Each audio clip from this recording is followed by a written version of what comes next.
बंगाल विधानसभा चुनावों में इस बार सब कुछ नया होने जा रहा है। एक तरफ बीजेपी का राष्ट्रवादी और हिंदुत्ववादी चेहरा, तो दूसरी तरफ असदुद्दीन ओवैसी और फुरफुरा शरीफ दरगाह के प्रमुख पीरजादा अब्बास सिद्दीकी उर्फ भाईजान। ये दोनों मिलकर ममता बनर्जी और कांग्रेस से उनका मुस्लिम वोट बैंक छीनने पर उतारू हो गए हैं। अब अगर मुस्लिम वोट बैंक बिखरा तो तृणमूल कांग्रेस और कांग्रेस का खेल बिगड़ जाएगा। ममता बनर्जी को राज्य की सत्ता तक पहुंचाने वाले सिंगूर और नंदीग्राम आंदोलन में प्रमुख भूमिका निभाने वाली फुरफुरा शरीफ दरगाह के 34 साल के पीरजादा अब्बास सिद्दीकी उर्फ भाईजान बंगाल चुनाव का एक नया राजनीतिक फ्रंट और औपचारिक घोषणा करने की तैयारी में है। भाईजान का यह फैसला ममता बनर्जी के लिए अब तक की सबसे बुरी खबर हो सकती है। सिद्दीकी ने कहा कि वो 10 दलों का गठबंधन लेकर चलेंगे और उन 60 से 80 सीटों पर चुनाव लड़ेंगे जहां उनके जीतने की अच्छी संभावना होगी। पीरजादा सिद्दीकी के राजनीतिक गठबंधन में असदुद्दीन ओवैसी भी शामिल हो सकते हैं, जिनकी पार्टी AIMIM पश्चिम बंगाल चुनावों में उतरने की इच्छा भी जाहिर कर चुकी है। बताया जा रहा है कि ओवैसी ने 3 जनवरी को भाईजान के साथ बैठक में सिद्दीकी के नेतृत्व को स्वीकार भी किया था। सिद्दीकी का 26 वर्षीय भाई पीरजादा नौशाद भी उम्मीदवारों में से एक होगा। नौशाद के पास इतिहास विषय में B.Ed और मास्टर्स की डिग्री है। भाईजान नाम के मशहूर पीरजादा सिद्दीकी इन दिनों राज्य के विभिन्न जिलों का दौरा करते हुए खुद को मुस्लिमों, आदिवासियों और दलितों की आवाज के रूप में सामने रख रहे हैं। यही नहीं, भाईजान ने मुख्यमंत्री ममता बनर्जी की पार्टी पर बीजेपी की मदद करने का भी आरोप लगाया। माना जा रहा है कि सिद्दीकी तृणमूल कांग्रेस के बंगाली मुस्लिम वोट बैंक का एक बड़ा हिस्सा छीन सकते हैं। ये वो वोट होंगे जो अब तक दक्षिण बंगाल में तृणमूल के साथ थे, उत्तरी बंगाल में कांग्रेस के साथ। पीरजादा अब्बास सिद्दीकी पश्चिम बंगाल की फुरफुरा शरीफ दरगाह से जुड़े हुए हैं। इस दरगाह को पूरे दक्षिण बंगाल के इलाके में काफी प्रभावशाली माना जाता है। इससे पहले अब्बास सिद्दीकी काफी समय से मुख्यमंत्री ममता बनर्जी के समर्थन में भी रह चुके हैं। सिद्दीकी ने अपने एक बयान में कहा कि वर्षों तक कांग्रेस का शासन रहा, फिर बंगाल में CPM और तृणमूल ने मुस्लिमों या गरीबों के लिए कुछ किया नहीं। मैं केवल मुस्लिमों के लिए ही नहीं बल्कि राज्य के गरीब आदिवासियों और दलितों के लिए भी बोल रहा हूँ। CAA और NRC ने पहली बार मुझे एक राजनीतिक मंच की ओर काम करने के लिए प्रेरित किया। हमें अपने लोगों को विधानसभा में भेजने की जरूरत है जो सही मुद्दों को उठाएं और गलतियों पर आपत्ति करें। बीजेपी देश की दुश्मन है। सिद्दीकी ने कहा कि तृणमूल ने अल्पसंख्यकों और दलितों के मतों के साथ खिलवाड़ किया, जिस कारण 2019 के आम चुनावों में बीजेपी बंगाल में 18 लोकसभा सीटों के साथ पैठ बनाने में कामयाब रही। तृणमूल से गठबंधन के बारे में स्पष्ट करते हुए भाईजान ने कहा कि उन्होंने पहले तृणमूल को अपने साथ आने का न्योता दिया, लेकिन उन्होंने इसे ठुकरा दिया। भाईजान ने कहा कि कुछ लोग पूछते हैं कि एक पीरजादा राजनीति में क्यों आ रहा है। उन्होंने कहा कि मैं कहता हूं कि ये मेरा संवैधानिक अधिकार है। ये समय है जब मैं राज्य के वंचित लोगों के लिए कुछ करूं। मैं जीवन के आध्यात्मिक पक्ष पर लोगों का मार्गदर्शन करता था। अब समय आ गया है कि मैं उन्हें सांसारिक मामलों में भी मार्गदर्शन दूं। पश्चिम बंगाल की 294 विधानसभा सीटों पर चुनाव अगले कुछ महीनों में होने वाले हैं। बीजेपी भी पिछले कुछ महीनों से पश्चिम बंगाल में आक्रामक तरीके से प्रचार कर रही है, जिसमें शीर्ष नेता अमित शाह JP नड्डा का दौरा कर रहे हैं। Bureau report, news of India. Nandigram से चुनाव लड़ने की घोषणा कर बीजेपी को चौंकाने की ममता बनर्जी की योजना अब उन पर ही भारी पड़ती दिखने लगी है, क्योंकि बीजेपी ने इस सीट से शुभेंदु अधिकारी को उतारने का फैसला कर लिया। बीजेपी की इस घोषणा के बाद ममता बनर्जी खुद फंस गई हैं। वाम दलों की सत्ता का अंत करने की सबसे बड़ी वजह बना नंदीग्राम आगामी विधानसभा चुनाव में फिर से सर्वाधिक चर्चा का केंद्र रहेगा। दरअसल मुख्यमंत्री ममता बनर्जी ने नंदीग्राम सीट से चुनाव लड़ने की घोषणा के बाद बीजेपी ने भी शुभेंदु अधिकारी को उनकी इसी पुरानी सीट से उतारने का फैसला किया। नंदीग्राम सिंगूर आंदोलन के शिल्पकार रहे शुभेंदु ने हाल ही में TMC को छोड़ बीजेपी का दामन थामा। बीजेपी ममता को सिंगूर के अलावा भवानीपुर सीट पर भी घेरने की योजना बना रही है।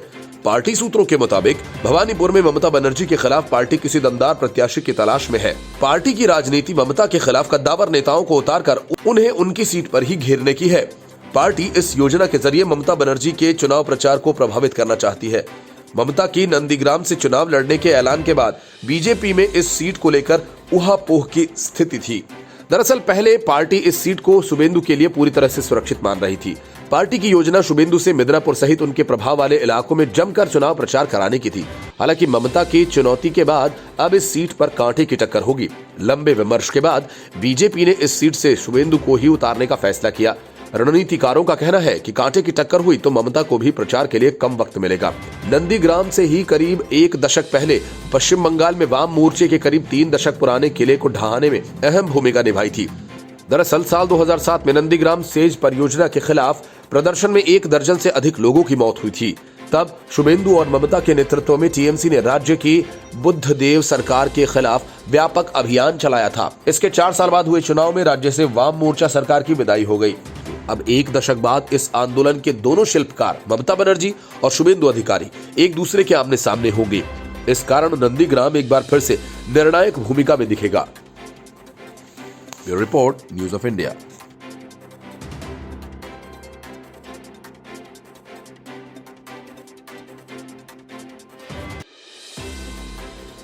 कपिल सिब्बल और गुलाम नबी आजाद के गुट का दबाव सोनिया गांधी पर बढ़ता जा रहा है।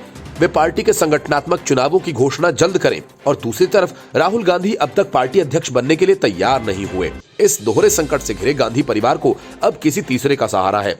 राहुल गांधी के तैयार नहीं होने की सूरत में सोनिया गांधी तीसरे यानी अशोक गहलोत पर अपना दांव खेल सकती हैं। ऐसे वक्त में जब एक तरफ अशोक गहलोत अपने मंत्रिमंडल विस्तार का ताना बाना बुन रहे हैं, तो दूसरी ओर पार्टी में एक खेमा उन्हें दिल्ली बुलाने और बड़ी जिम्मेदारी सौंपने के लिए बेहतर विकल्प मान रहा है। राहुल गांधी ने अभी तक इस बात पर हामी नहीं भरी है कि वे कांग्रेस अध्यक्ष पद को दोबारा संभालने के लिए तैयार हैं। गहलोत गांधी परिवार के जांचे परखे और भरोसेमंद भी हैं। दरअसल कार्यकारी अध्यक्ष सोनिया गांधी की जगह पार्टी को स्थायी अध्यक्ष पर जल्द फैसला लेना है। राहुल समर्थक उनके इस्तीफा देने के बाद से ही उन्हें फिर से अध्यक्ष बनाए जाने की मांग कर रहे हैं, जबकि राहुल ने अभी तक इस बात पर हामी नहीं भरी है। जो भी स्थायी अध्यक्ष बनेगा उसे राहुल गांधी के कार्यकाल का शेष समय मिलेगा। हालांकि राहुल के विदेश से लौटने के बाद उनके समर्थक फिर से उन्हें जिम्मेदारी संभालने के लिए तैयार करने में जुटे हैं। पार्टी में वरिष्ठ नेताओं का मानना है कि अगर राहुल तैयार नहीं होते हैं तो ऐसे में किसी को स्थायी अध्यक्ष बनाया जाना जरूरी होगा। ऐसे में सोनिया गांधी की सक्रियता को देखते हुए या तो उन्हें ही स्थायी तौर पर जिम्मेदारी संभालनी होगी या फिर विकल्प के तौर पर किसी वरिष्ठ नेता को तैयार करना होगा। इस उधेड़-बुन में जो नाम सामने आए हैं उनमें अशोक गहलोत को इस पद पर सबसे उपयुक्त और नए पुरानों के बीच तालमेल बैठाने वाला बताया जा रहा है। सूत्रों की माने तो पिछले साल अशोक गहलोत को इस तरह का प्रस्ताव दिया भी गया था, लेकिन फिर दिल्ली के कुछ नेताओं के हस्तक्षेप से वे मुख्यमंत्री पद छोड़ने को तैयार नहीं हुए।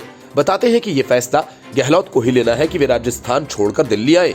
दरअसल गहलोत बतौर महासचिव संगठन दिल्ली जरूर आ गए थे, लेकिन राजस्थान का चुनाव आते ही उन्होंने अपनी सक्रियता बढ़ा दी और फिर सीएम पद का दावा भी कर दिया।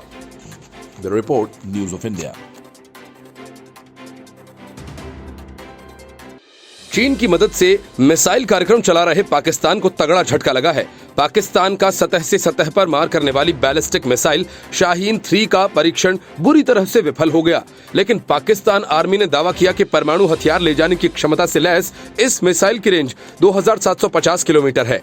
मिसाइल के लॉन्च होते ही पाकिस्तानी सेना के propaganda arm inter services public relations यानी ISPR ने कहा कि शाहीन 3 मिसाइल का सफल लॉन्च हथियार प्रणाली के विभिन्न डिजाइन और तकनीक मापदंडों को पुनर्जीवित करने के उद्देश्य से था। पाकिस्तानी सेना के शाहीन 3 मिसाइल के सफल परीक्षणों के दावों के उलट पाकिस्तान से आने वाली रिपोर्ट से पता चला और इस बात का खुलासा हुआ कि पाकिस्तान का मिसाइल परीक्षण बुरी तरह से विफल हो गया। रिपोर्ट्स के मुताबिक मिसाइल बलूचिस्तान के नागरिक क्षेत्र में गिरा, जिसने कई घरों को तबाह कर दिया। साथ ही कई नागरिक भी घायल हो गए। बलूचिस्तान की सबसे प्रभावशाली राजनीतिक पार्टियों में से एक बलूच रिपब्लिकन पार्टी ने खुलासा किया कि पाकिस्तान आर्मी ने लेटेस्ट शाहीन 3 मिसाइल को डेरा गाजी खान के राखी क्षेत्र से फायर किया था और उसे नागरिक आबादी वाले डेरा बुगती के मैट क्षेत्र में गिराया गया। बलूच रिपब्लिकन पार्टी ने ट्विटर पर पोस्ट करते हुए सुरक्षा बलों ने कल रात क्षेत्र में सभी असुरक्षित जगहों को खाली करा दिया, लेकिन इस मिसाइल को उस क्षेत्र में विस्फोट करा दिया जहां पहले से नागरिक मौजूद थे। इस विस्फोट ने कई घरों को नष्ट कर दिया और कई लोगों को घायल। शेर मोहम्मद बुगती ने आरोप भी लगाया कि पाकिस्तानी सेना ने बलूचिस्तान को प्रयोगशाला में बदल दिया है। सोशल मीडिया रिपोर्ट्स के अनुसार शाहीन 3 के फेल परीक्षण में कई लोगों को गंभीर चोटें आई हैं। बुगती ने बताया इसके बावजूद घायलों को अभी तक इलाज के लिए अस्पताल नहीं ले जाया गया। अन्य बलूच नेता फाजिला बलूच ने भी बताया कैसे 1998 में पाकिस्तान ने चागी में एक परमाणु मिसाइल का परीक्षण किया था, जिसमें कई लोग गंभीर रूप से घायल हो गए थे। बुगती ने विश्व के नेताओं से मिसाइल परीक्षण का खुलासा करने के लिए डेरा बुगती का दौरा करने का आग्रह किया, जिसके कारण बलूचिस्तान में विनाश हुआ है। Bureau report, news of India.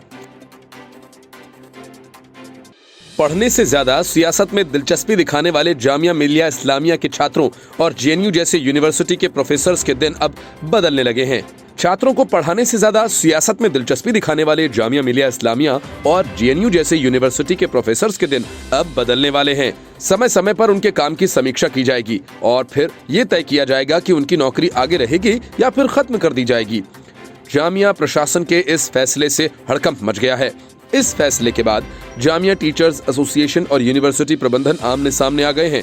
Association का कहना है कि सीसीएस के नियम विश्वविद्यालय के शिक्षकों के लिए लागू नहीं होते, इसलिए आदेश को वापस लिया जाए। एसोसिएशन ने इस संबंध में एक मीटिंग भी बुलाई, जिसमें समस्त शिक्षकों ने इस आदेश का विरोध किया। जामिया मिलिया इस्लामिया यूनिवर्सिटी के आदेश में कहा गया कि अब शिक्षकों के परफॉर्मेंस का रिव्यू किया जाएगा। इसके आधार पर तय होगा कि उनकी नौकरी रहेगी या जाएगी, या उन्हें केंद्रीय सिविल सेवा नियम 1972 के अनुसार समय से पहले सेवानिवृत्त किया जाए। जामिया टीचर्स एसोसिएशन के सचिव मोहम्मद इरफान कुरैशी ने कहा कि पूरे जेटीए चुनाव आयोग की एक राय थी कि जामिया मिलिया इस्लामिया एक स्वायत्त निकाय है, जहां सीसीएस नियम लागू नहीं किया जा सकता है। इसलिए हमारी मांग है कि प्रशासन तत्काल प्रभाव से कार्यालय के आदेश को वापस ले ले। इससे पहले कायदे कानून विकसित करने या उनके अनुसरण पर जेएनयू के शिक्षक भी जमकर नौटंकी कर चुके हैं। साल 2018 में जेएनयू प्रशासन ने कहा था कि अगर कोई शिक्षक अटेंडेंस के नियम को नहीं मानेगा तो उसे छुट्टी नहीं दी जाएगी। यूजीसी के रेगुलेशंस के मुताबिक पूरे साल के 180 टीचिंग के दिन में शिक्षक एक सप्ताह का वर्कलोड 40 घंटे से कम नहीं होना चाहिए। इस मानक को ही लागू करने के लिए अटेंडेंस के ये नियम बनाए गए, जिसके तहत शिक्षकों को अटेंडेंस रजिस्टर साइन करना जरूरी बताया गया। लेकिन शिक्षक एसोसिएशन ने इसका विरोध किया और जेएनयू में बिगड़ते हालात का हवाला देते हुए 24 घंटे की भूख हड़ताल करने की बात कही थी। चाहे केंद्रीय यूनिवर्सिटी हो, किसी राज्य का कोई विश्वविद्यालय या फिर कोई अन्य सरकारी कार्यालय, अक्सर यही मानसिकता हर छोटे बड़े स्तर पर देखने को मिलती रहती है। सवाल ये उठता है कि अपने काम की समीक्षा से भय किस बात का, वह भी तब जब आप एक प्रतिष्ठित संस्थान का हिस्सा हों, किसी न किसी तरह से बाकी लोगों से अलग होने का विचार अपने भीतर रखते हों। खासकर शिक्षा के क्षेत्र में शिक्षकों का ही नियम कानून और कायदों के प्रति विरोधाभास हास्यास्पद विषय बन जाता है। ये एक ओएमआर शीट पर कुछ चिन्हों पर निशान लगाकर कम से कम 8 साल की राशन का जुगाड़ कर देने वाली मानसिकता ही इस देश में क्वालिटी के साथ सबसे बड़ा खिलवाड़ साबित होती आई है। इससे भी अधिक चिंताजनक सवाल यह है कि जिस तंत्र में मूल्यांकन और समीक्षा को लेकर इतना डर है, वह क्रांति की बातें सोच भी कैसे पाता है। Bureau report, news of India.